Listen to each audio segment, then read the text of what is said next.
Hello friends, నేనైతే పట్టు కథలు చెప్పబోతున్నాను ఈరోజు. వెయ్యని సున్న, వెయ్యని నీళ్ళు, కట్టని కోట, నేనెవరది?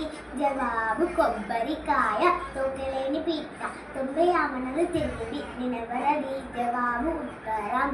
మా బామ్మ చీర భర్త పెట్టలేదు, మా తాట డబ్బులు లెక్క పెట్టలేదు, నేనెవరది? జవాబు ఆకాశం ఉన్న నక్షత్రాలు. మా తండ్రి గరగర, తల్లి పీచు పీచు, పిల్లలు రత్నాలు, నేనెవరది? జవాబు పనస పండు. అంతంత దూరాన అందాల మేనమామ, నేనెవరది? జవాబు చందమామ. అడవిలో పుట్టింది, అడవిలో పెరిగింది, మా ఇంటికి వచ్చింది, తటక్కలారింది, నేనెవరది? జవాబు కవ్వం.